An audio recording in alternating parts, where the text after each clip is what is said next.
Good evening and welcome to City and State's 2021 Labor Power 100 event. I'm Zach Williams, Senior State Politics Reporter at City and State. Thank you so much for joining us. We got a great list of speakers as well as some well-deserved recognition for all the people in organized labor, elected office, and advocacy circles who really just are making a big difference as our state faces a host of challenges in these crazy times, as we know. They all are adding so much to the conversation. But before we get to the event at hand, I would just like to thank our wonderful sponsors for teaming up with us and really making this event happen. They include SAG-AFTRA, Independent Drivers Guild, Airbnb, Magnacare, NYC Central Labor Council, and UA Plumbers Local 100. Thank you so much for helping us put on this great event. We couldn't do it without you. And now, without further ado, we're going to set the mood for our event and our list of speakers by inviting Rebecca Damon, Executive Vice President at SAG-AFTRA, to kind of tell us a little bit, set the mood for this event. What do you got to say, Rebecca? Well, thank you, Zach, for the introduction. It is always fun to set the mood, and it's a real honor to be speaking at this event and also to be part of this great group of other speakers that you're going to be hearing from today.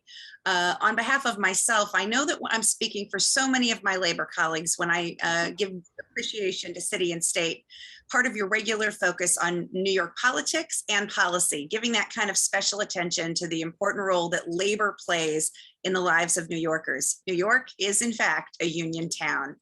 I'm really humbled by the inclusion on the New York City Labor Power 100 list. It's really gratifying to be included on this list with my fellow speakers here today. President of the New York City Labor Council, Vinny Alvarez, New York City Council member, and also the chair of the Civil Service and Labor Committee, Council member Miller, New York State Assembly member Reyes, who is an RN from District 87. You know, we in labor know that every labor leader's ability to affect change ultimately comes from the collective power and solidarity of our union members. We have all lived through the most challenging 18 months that I think anybody could ever imagine as a society. We took on the challenges of the COVID-19 pandemic.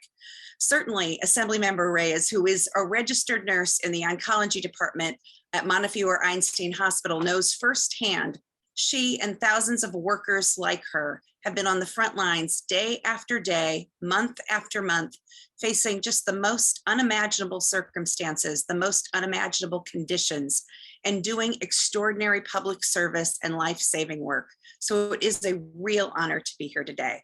Like so many industries, SAG-AFTRA in the entertainment and media industry was forced into a rapid shutdown in 2020. With that shutdown of production, our performers, actors, singers, dancers, recording artists, stunt performers, and broadcasters were all hit so particularly hard, many of them seeing their livelihoods vanish in front of their eyes. At the same time, their work on screens was helping other people find much needed solace in what has been a truly difficult time.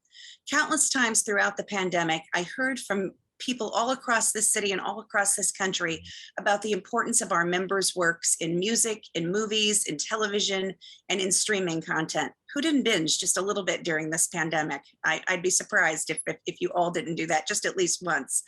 We also had our broadcast journalists who have been making sure that throughout the entire pandemic, they were bringing the information we needed to everybody so that they could have a little bit of uncertainty in uncertain times. New York is also a cultural hub of our nation, and it is among one of the world's most richly artistic and creative cities really on the planet. It takes a lot of people doing a lot of different jobs to build that culture each and every day. The arts and entertainment sector isn't just actors, though. It's all of the unions and all of the businesses that surround the creative community. It's the hairstylists, the makeup artists, the writers, the directors, teamsters and craftspeople, and most importantly, small businesses like caterers and florists, lumber yards, restaurants, all of these things that support production in our city. Without rebuilding our entire creative sector, we can't make a full recovery. And that has left people in our industry strategizing about how to build it back up and to build it back up better.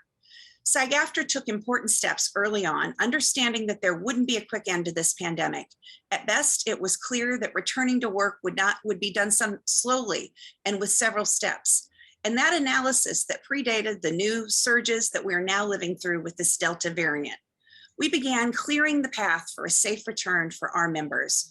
We recruited some of the nation's leading scientists and epidemiologists to figure out what a safe return would look like in our circumstances where there wouldn't be the benefit of PPE. We had to think about how to reconfigure sets and make sure that we were maximizing social distancing, conducting regular testing, created a zone system. And because of that work, we were eventually able to produce the safe way forward. And that has been the underpinning of our return to work agreement. It is a clear testament to the collective action and the solidarity of unions together, because this wasn't SAG-AFTRA alone. This was our labor partners in the industry, the Directors Guild, DGA, IATSE, the Teamsters, in complete unison, working through all of the issues, making sure that each element of workers in our industry was thought through, whether someone was behind the camera, driving a truck, setting up the set, applying makeup, performing on camera or behind a microphone.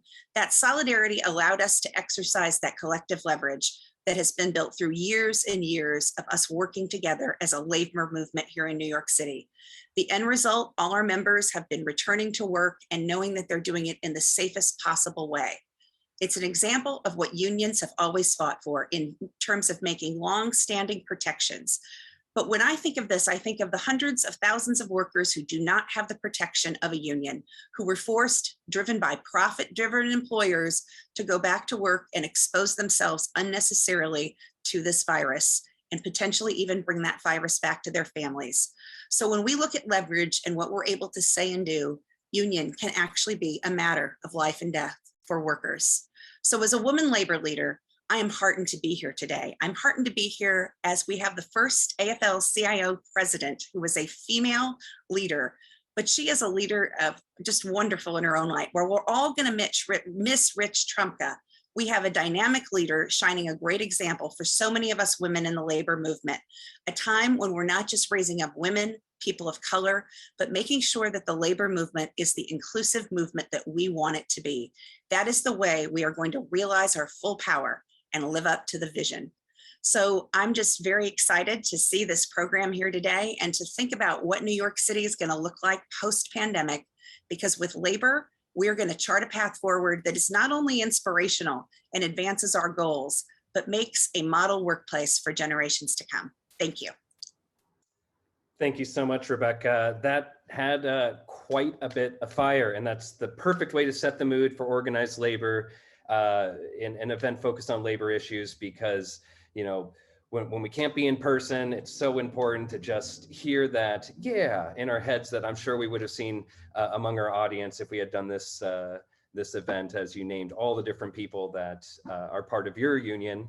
And you know, as a reporter, just the intersection between, you know, the common workers, the labor union people, the rank and file, and the people they elect is just so important to knowing what the heck is going on in the state and what it all means for regular people. And luckily, we got somebody who knows a thing or two about the intersection of power and organized labor, somebody who has been part of the labor movement himself, and that is none other than New York City Council member Daneek Miller from the Fighting District 27 out in Queens. Council member? Thank you so much, Zach. Can you hear me? I take that as yes. Okay. Yes. Good evening, and thank you for the introduction.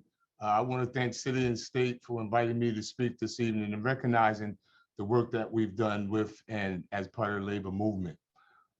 In my capacity here as the chair of the Committee on Civil Service and Labor here at the City Council, and certainly in my previous role as the president and business agent of Amalgamated Transit Union Local 1056.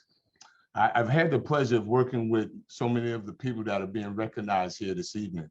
It has been a joy over the past 8 years here in the council, and obviously prior to that.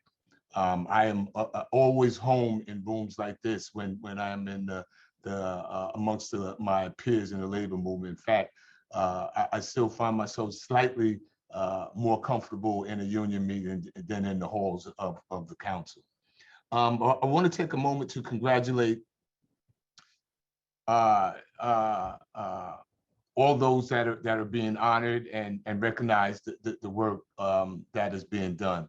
I also want to reflect on the fundamental tenets of the labor movement and what guides me as a legislator and as a labor leader. And that is protecting the rights to organize and to collectively bargain. And in the struggle to uplift working families, it is the greatest tool that we have. And it has influenced me in my role as the chair of civil service and labor here at the council. It has been a mandate of mine to protect these principles as a legislator. I find that it has been detrimental to workers to legislate when we should negotiate. And that is because this movement should be driven by organized labor and not politicians. During my chairmanship, the committee has worked with many of you here tonight to host a number of hearings that express the needs and the values of your members and the women and men that you represent. We worked with DC 37 to tackle provisional employment reduction plan in order to strengthen and protect the civil service system. We've worked with 32BJ to raise the volume on the struggle to face that faced by fast food workers and airport service workers, as well as protecting the service work industry through work protection provisions. But also, we work with the Writers Guild of America to bring light to the plight of those in reality TV and nonfiction television, which was a twist to what we had traditionally done, as well as the work that we've done with PSC and bringing to light the conditions of adjunct with impunity. It is often government and municipal workforce that is being undermined right here in front of us.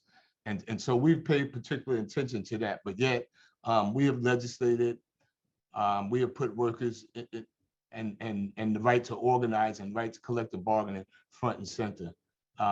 We've done that with RSDWU and some of the work that we're most proud of is working with CLC, my colleagues in government around the state to extend labor rights to farm workers.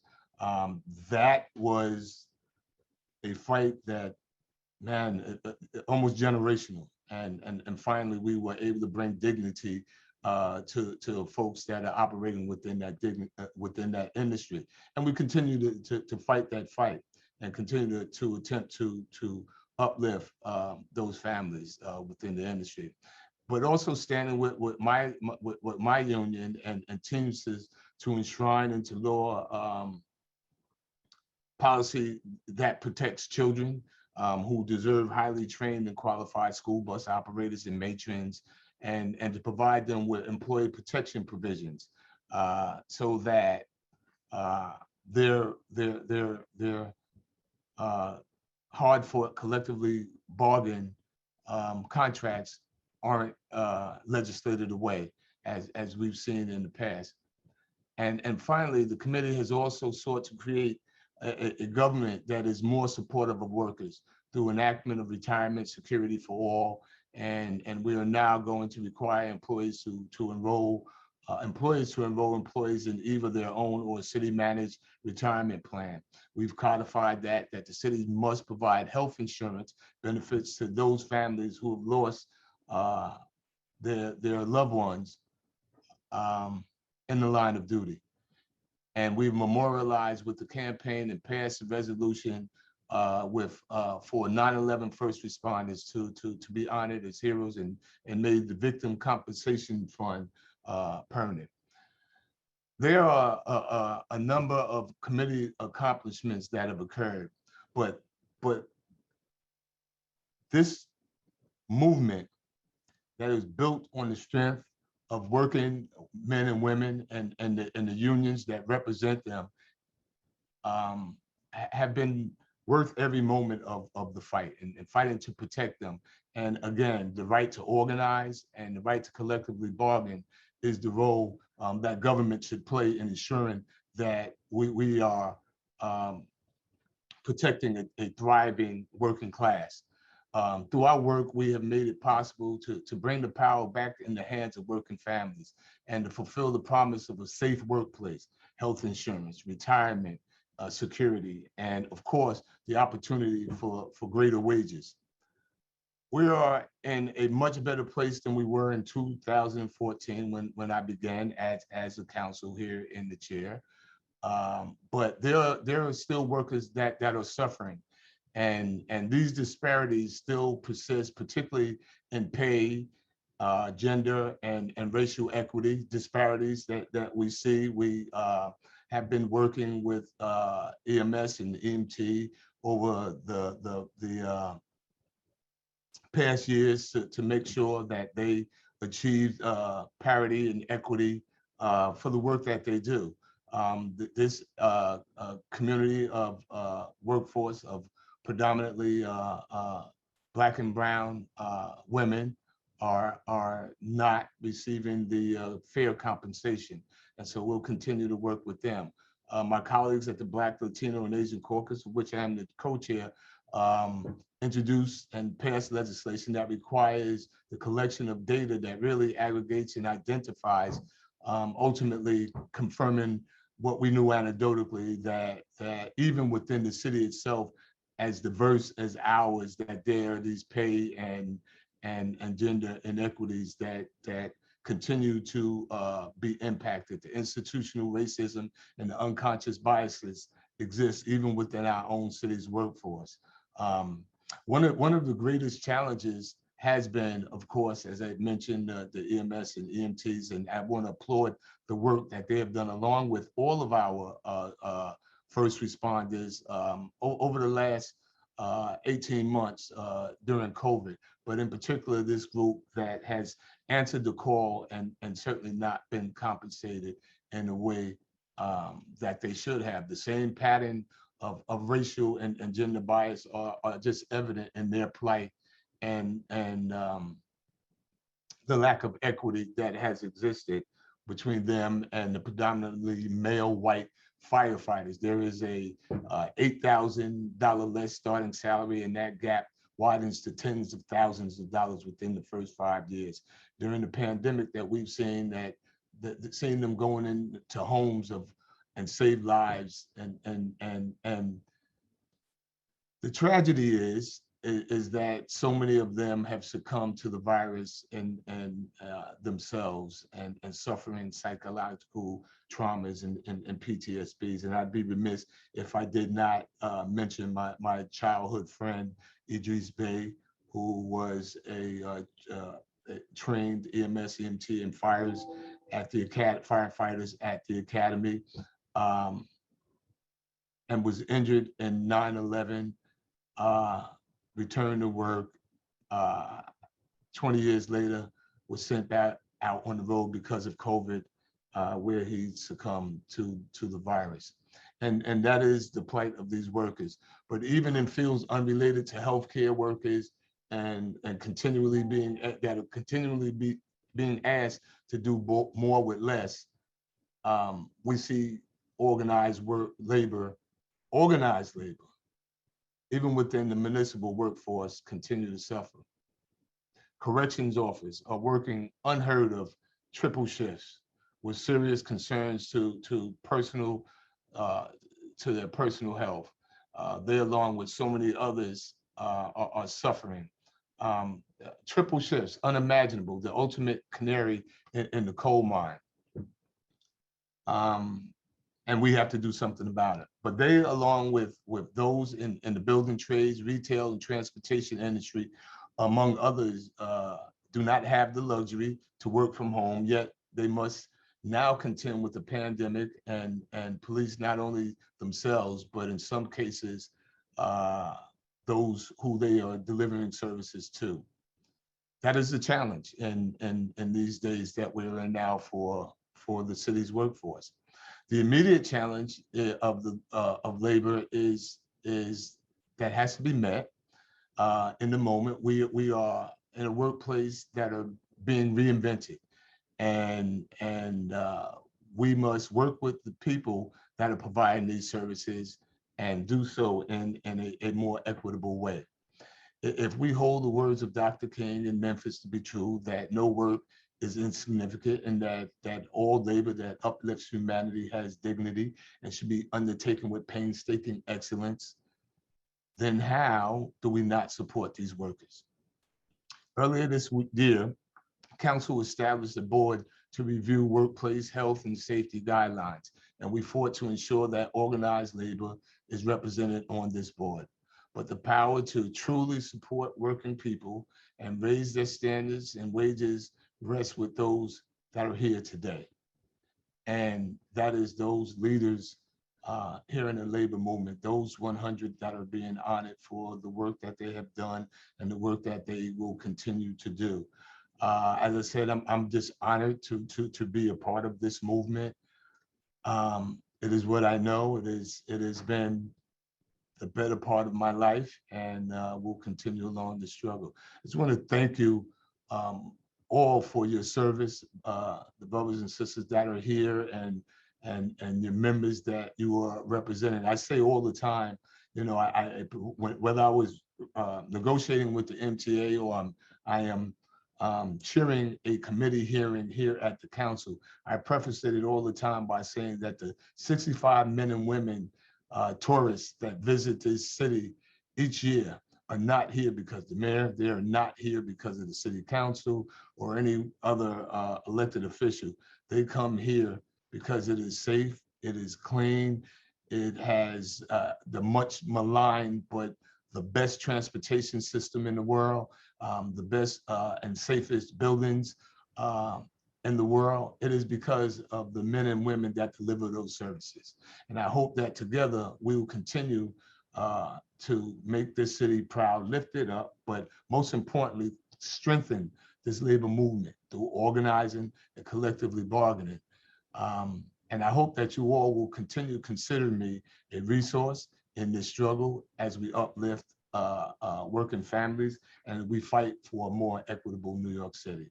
Thank you, Zach. Thank you to the team over at City and State for allowing me to be here and just recognizing, you know, and allowing me to be a small part of this great labor movement. And let me just, you know, I'm always, and I'd be remiss if I didn't say about the 27th Council District, what makes it special. And I'm always reminded two things. We are the most densely populated union district in the city, the most public employees in the city, and it translates to the highest African-American, Afro-Caribbean home ownership in the country. And that they are not mutually exclusive. And that is why we must continue to bring in those marginalized communities into this movement, because the labor movement is truly a way for upward mobility. So thank you again for allowing me to be a part of this evening. And thank you for the great honor of recognizing me as one of the 100 labor folks to be recognized. Thank you so much, Councilman. That's New York City Councilman Daneek Miller of Queens, AKA number 21 on City and State's 2021 Labor 100 Power List.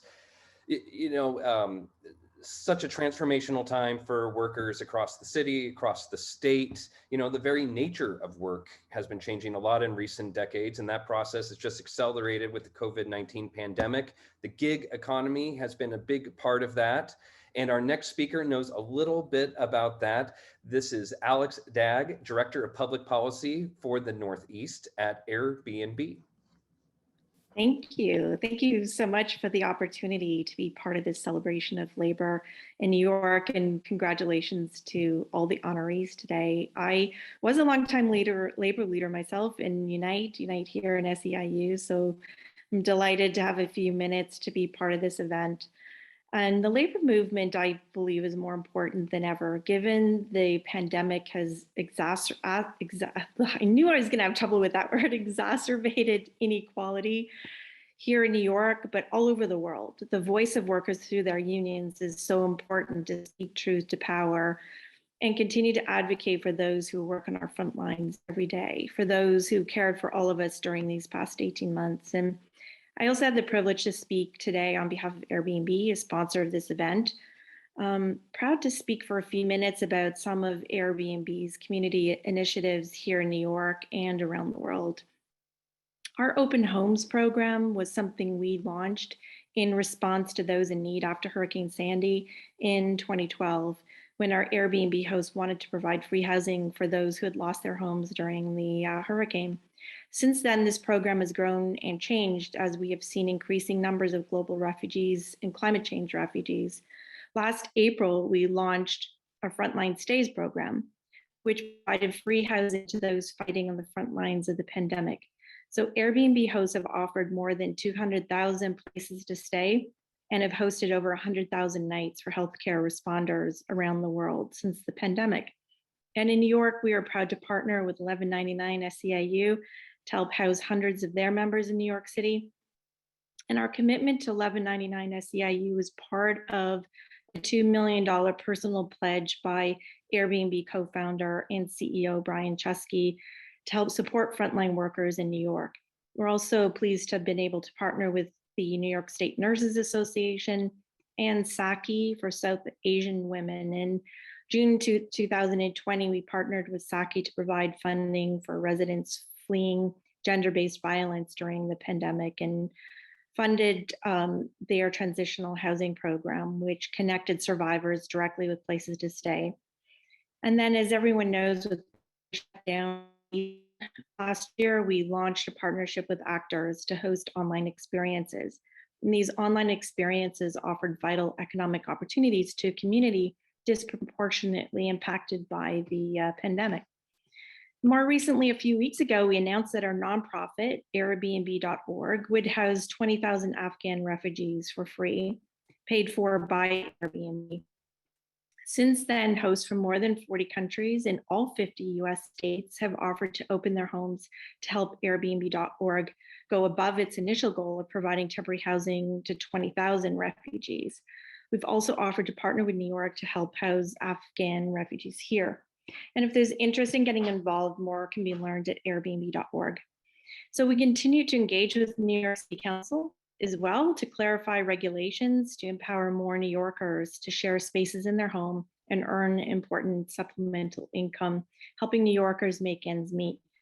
The pandemic has changed all of our lives in so many ways, including how we work, how we live, and how and where we travel. And so over the last year, destinations across New York State have become more popular than ever before as people sought out smaller rural communities to explore. Hudson Valley and Catskills regions have consistently been near the top of our most popular domestic destinations on the platform. And we're proud to help drive important economic activity to hard-hit small businesses, restaurants, and attractions in the small town. And now travel is starting to return to cities, including New York City. New York City is the top trending destination on Airbnb in the US this fall. And this is a welcome beginning of a return to normalcy in a city that has been the travel capital of the US for generations, as people again plan a trip to see a Broadway play or to bring their kids to the Macy's Thanksgiving Day Parade. And tourism has been a really important part of New York, creating jobs, supporting local businesses, bringing needed tax revenue to the city. And we know that as tourism returns to New York, Airbnb can be an important part of ensuring tourism benefits all New Yorkers. The economic importance of this Airbnb-enabled travel bounce back in New York City really can't be overstated. The city's tourism industry saw a 67% drop in tourism in 2020, resulting in a $1.2 billion shortfall in tax revenue and tens of thousands of jobs lost. Airbnb can help ensure that tourism returns fully and in the process support the city and its residents. In 2019, Airbnb guests spent $2.2 billion in New York City, supporting more than 17,000 jobs across the restaurant, retail, and transportation industries.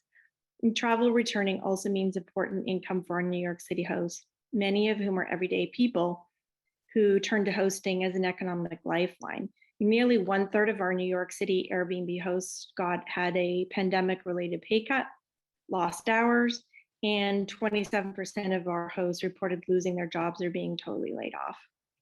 15% of our New York City hosts work in education or healthcare, 10% work in retail, trade, and transportation, and 8% work in arts, entertainment, and recreation industries. And since March of 2020, New York City hosts one listing who are new to our platform and welcome their first guests during the pandemic have earned more than $13 million. And our cleaners in New York City earned an estimated $13.7 million in the last year. Despite all these benefits enabled by travel on Airbnb, New York City remains an outlier when it comes to major cities effectively regulating and benefiting from home sharing. We think this is the time for New York City to finally embrace home sharing and its potential to help recoup tax revenue, drive people back into small businesses, and provide needed extra income for strapped New Yorkers by setting reasonable regulations for our host community. We stand ready to partner on this effort to ensure New York's recovery is successful and equitable. Thank you again so much for this amazing opportunity to be part of this special celebration today. And we are proud to be a supporter of City and State's Labor Power 100, and congratulations again to all the honorees tonight. Thank you so much. That was great. And then now for our for our next speaker, I should say, we still got two more on who are both on our Labor Power 100 list. The next speaker is someone who has really been on a pretty good winning streak as of late. Several of the bills that she sponsored as a member of the Assembly have recently been signed into law, and one of them recently got the green light from the Department of Health. That is, of course, none other than the New York HERO Act, enacting some new workplace professions. Who am I talking about? None other than Karines Reyes, registered nurse, New York State Assembly member from District 87 in the Bronx. Thank you, Zach. It is an honor to be here celebrating the City and State's Labor Power 100. I have to, of course, congratulate all the honorees, many of whom I consider my friends and partners in labor way before I became an elected official. And for those who don't know my history, I was an 1199 member for 10 years and a NYSNA member for 5 years when I got elected to office. So that makes me a NYSNA member for 9 years now. I'm a card-carrying, dues-paying member of the New York State Nurses Association. And for me, it has been a very difficult year, like it's been for many of the healthcare workers in the city and of course across the country. But that labor and those difficulties have of course informed many of the policies that we pushed forward in the past year, one of which was winning whistleblower protections for healthcare workers. It has taken many, many years for the state to open up the whistleblower protection statute. And we were able to do that because of COVID-19 and really strengthen those protections for workers in the state of New York. And that's something that we're very, very proud of. And of course, the New York HERO Act, which creates the first of its kind airborne infectious disease standards for the private sector. And we know that in healthcare settings, we know how to protect ourselves from pathogens, but oftentimes our restaurants, our nail salons, our distribution centers, all of these industries don't have those protections that are offered not just through the public sector, but through the advocacy of our labor unions. And we wanted to make sure that every worker in the state of New York had those protections. And the one key thing that we're super proud of that we were able to push through in the New York HERO Act was the creation of worker safety committees. So we actually created a language in the statute that allows private sector workers to organize. And we know that organizing is the only way that we're able to build worker power. And we want to continue to expand that and protect that in the state of New York. And that is why I have always been a supporter of labor, a proud union member, because I know that organizing and fighting in the workplace is the only way that we get wins. Labor, belonging to labor has been a vehicle to the middle class for myself and my family. When I first immigrated to this country with my mom worked on odd end jobs until she became a postal worker. And that of course catapulted us to the middle class. And if it wasn't for my membership in 1199, I wouldn't have been able to go back to school as a mom, working full time and become a nurse. It was through their training and upgrade fund that I was able to get my degree as a nurse.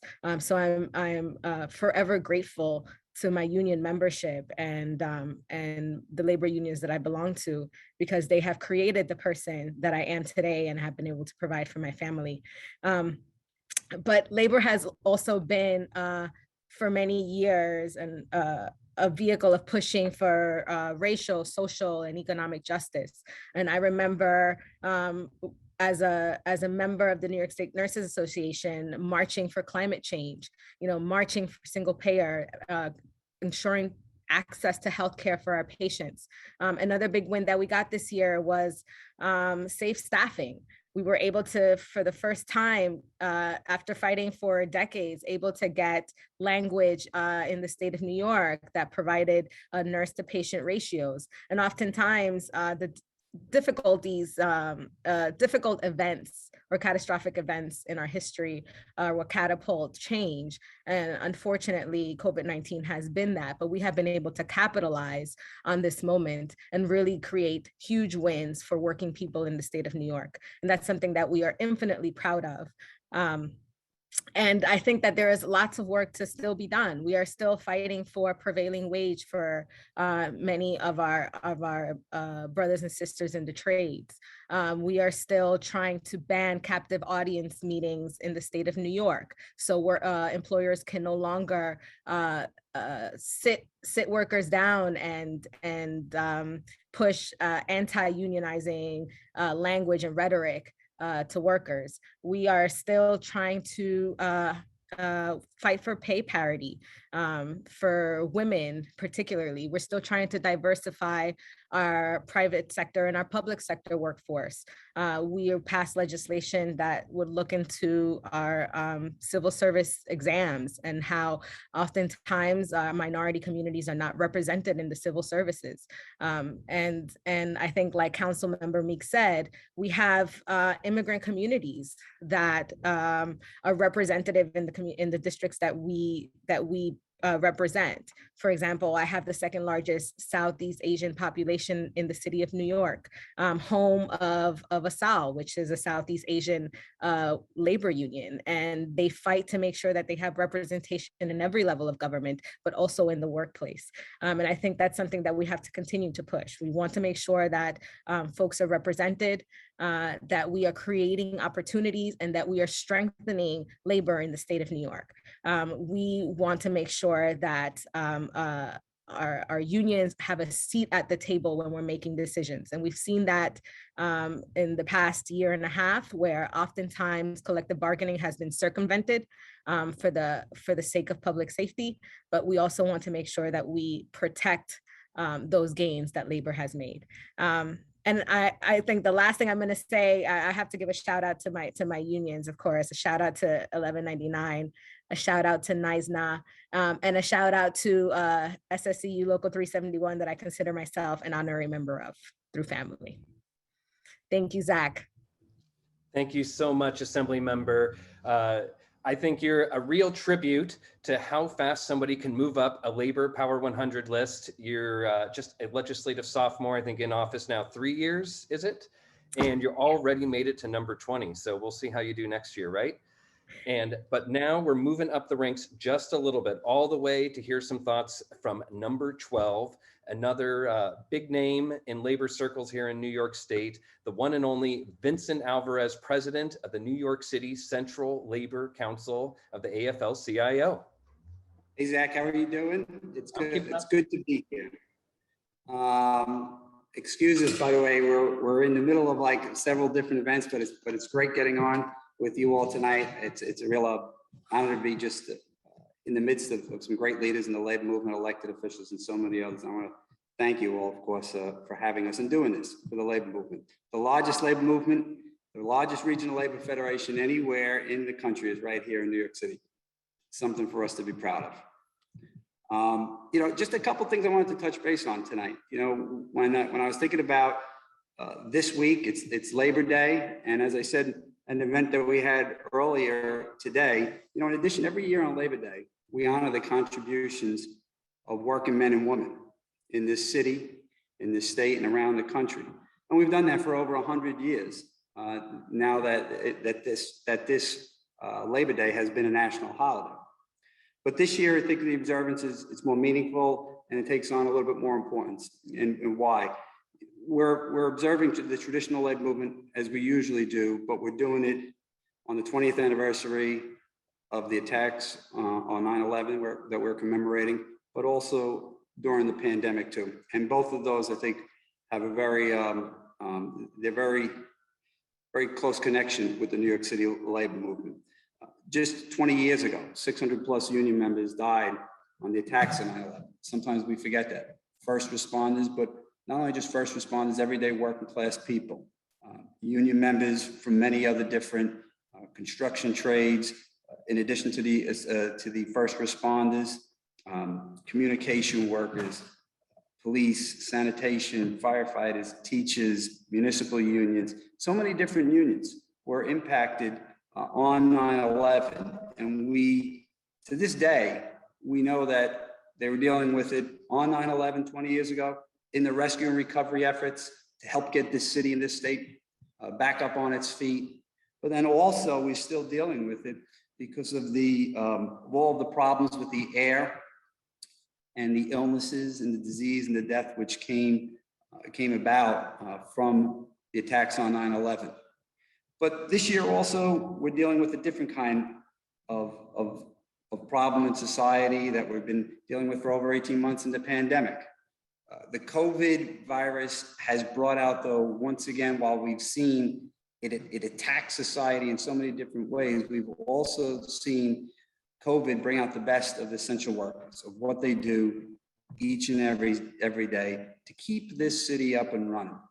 And they've done that, and they've done it and cost many of them their lives.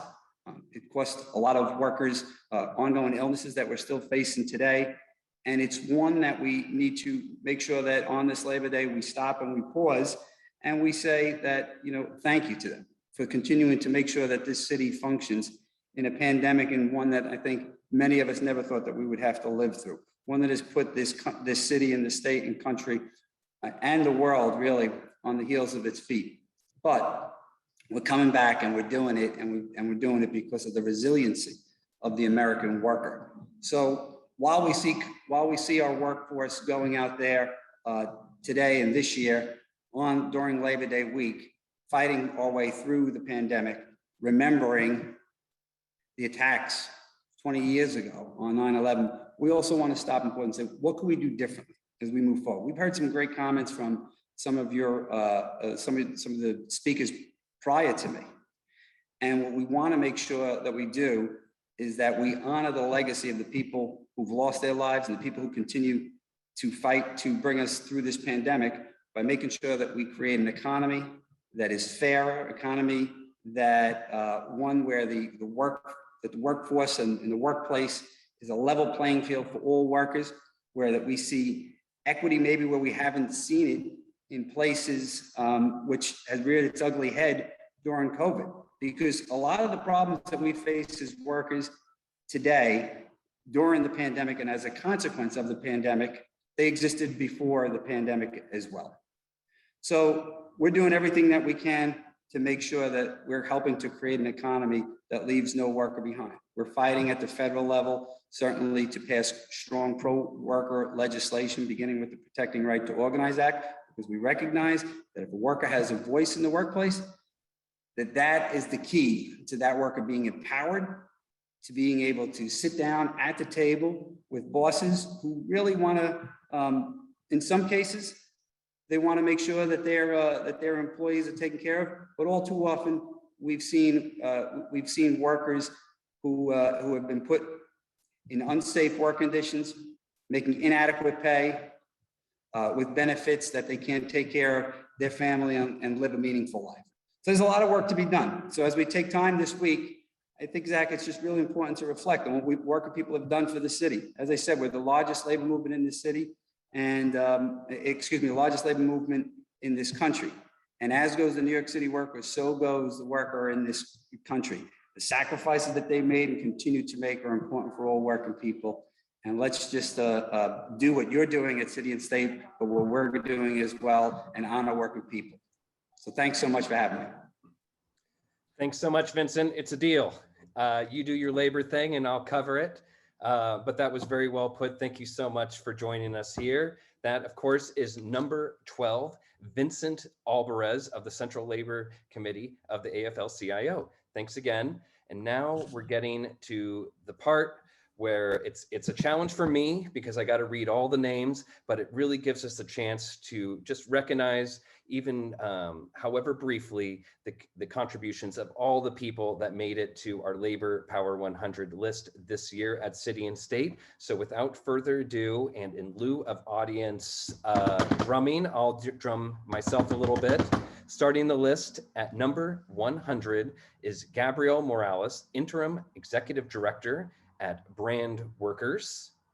At number 99, Eddie Rodriguez, President of the New York City Clerical Administrative Employees, Local 1549. Number 98, Kathleen Culhane, President of the Non-Traditional Employment for Women. And at number 97, Kieran Ahern, New York Structural Steel Painting Contractors Association. And at number 96, Daniel Wright, President and Principal Officer at Teamsters Local 813. And at number 95, Wayne Joseph, President of the Bridge and Tunnel Officers Benevolent Association. Number 94, Yesenia Mata, Executive Director at La Colmena.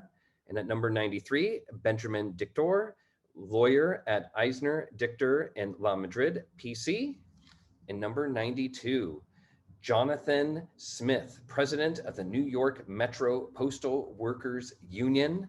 And at number 91, Gregory Mancios, Founding Dean of the CUNY School of Labor and Urban Studies. And at number 90, we got Michelle Zettergren, President of Labor and Public Service at Magnacare.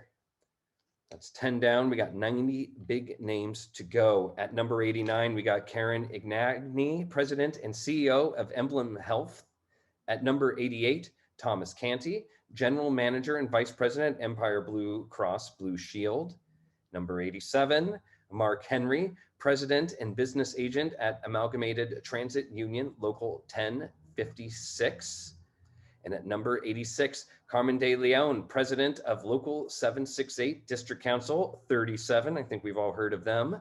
And at number 85, we got Math Misbah Uden, Treasurer of District Council 37. And at number 84, Michael Cordiello, President of the Amalgamated Transit Union, Local 1181. And at number 83, Michael Karub, President of the Subway Surface Supervisors Association. Number 82, James Consigliero and Brendan Sexton, Founder and Executive Director of Independent Drivers Guild. And at number 81, Praghu Sigamani, President of ROC New York. And at number 80, Robert Newell, President of UFCW Local 1500. All right, we're 20 down, 80 to go. Number 79, William Lynn of IUOE Local 30. And number 78, Michael O'Meara, President of the New York State Association of PBAs, Police Benevolent Associations. And number 77, Mahoma Lopez Garfias and Rosanna, his co-director at the Laundry Workers Center. And at number 76, Joseph D'Amato, Business Manager at Laborers Local 731. At number 75, Patrick Dolan Jr., President of Steam Fitters Local 638.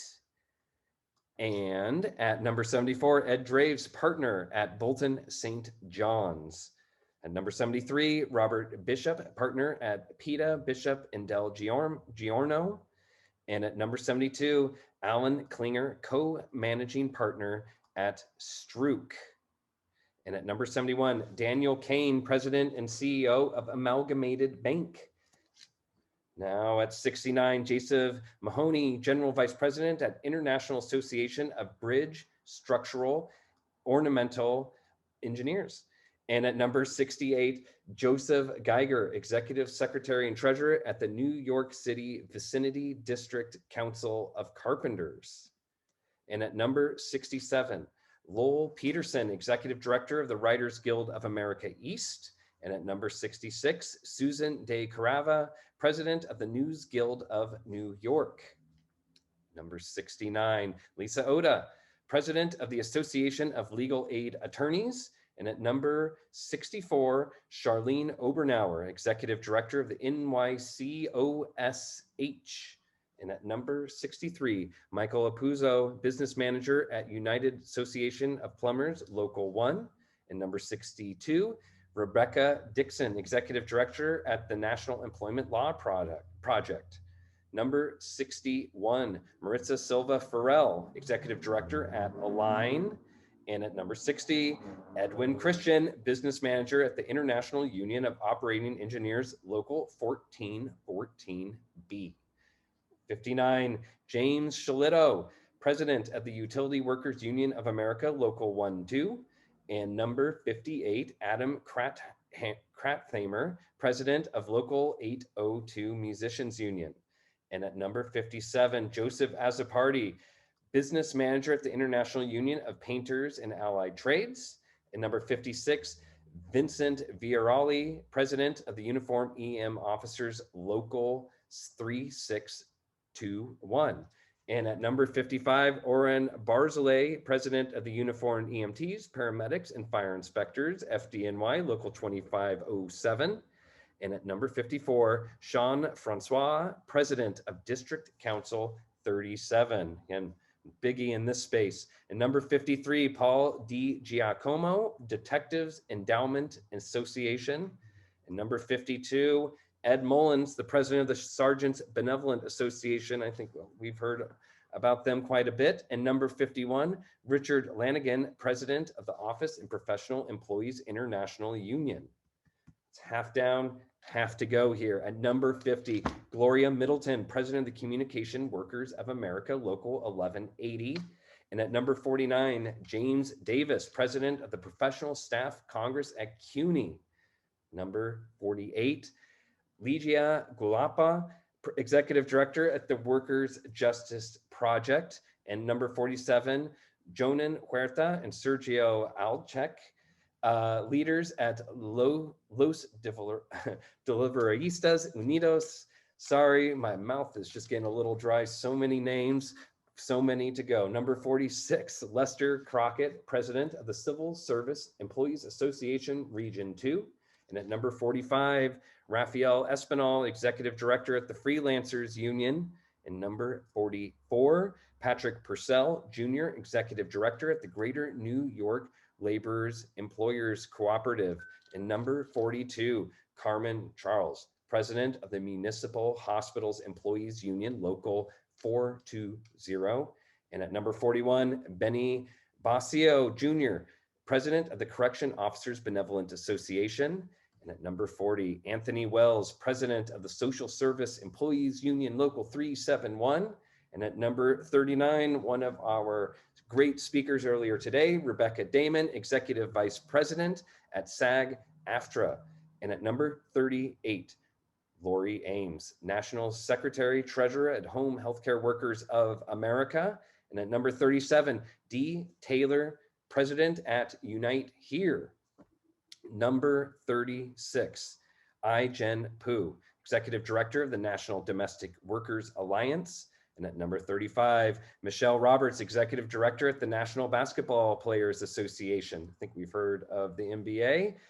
And at number 34, Kate Schindel, president of the Actors Equity Association.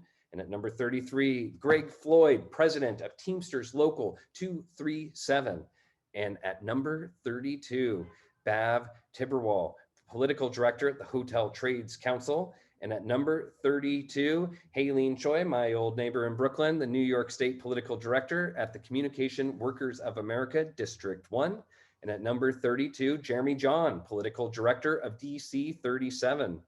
Number 32, Lucia Gomez, Political Director at the New York City Central Labor Council. And at also sharing at number 32 is Davon Lomax, Political Director of the International Union of Painters and Allied Trades, District Council 9. And Candace Talivar, also at number 32, Political Director at 32BJ SEIU. Again, trying to stay loose with my tongue. So many names, still got a few more to go. Also at number 32, it's a 5-way, looks like an 8-way tie.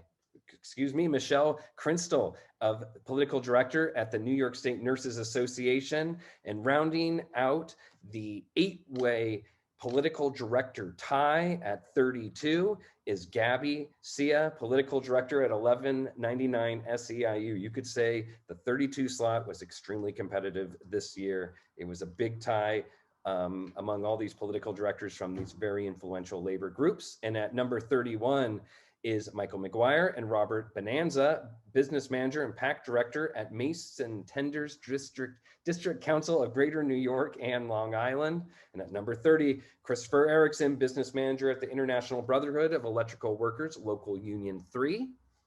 And at number 29, Jake Lamonda, President of the Uniformed Fire Officers Association. Number 28, Andrew Ansbro, President of the Uniformed Firefighters Association of Greater New York. Number 27, Nancy Hagens and Pat Kane, President and Executive Director of the New York State Nurses Association. And number 26, Brad Lander, member of the City Council and Democratic nominee for City Comptroller. And at number 5, we got Andrew Gennardis, Chair of the State Senate Civil Service and Pensions Committee. And right ahead of him is his colleague in the Assembly, Peter Abate Jr., Chair of the Assembly Governmental Employees Committee.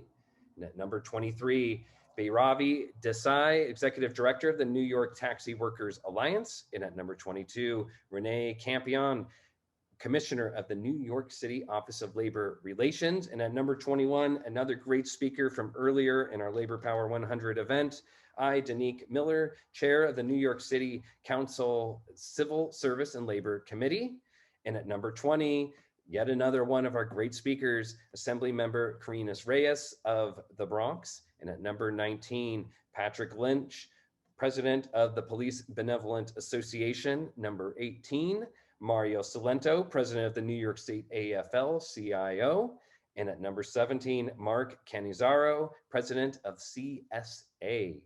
We're getting down to just the last final names here. We got number 16, Thomas Gasaldi, Teamsters Joint Council 16. And at number 15, the President of the Transport Workers Union Local 100, Tony Utano.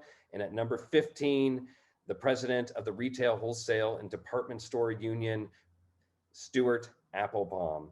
Number 13, Rich Morocco, President of the Hotel Trades Union. And at number 12, our wonderful speaker, Vincent Alvarez, President of the Afl Cio New York City Central Labor Council. And at number 11, Christopher Sheldon and Dennis Trainer, President of the Communication Workers of America, CWA District 1. And at number 10, Latoya Joyner, Chair of the Assembly Labor Committee.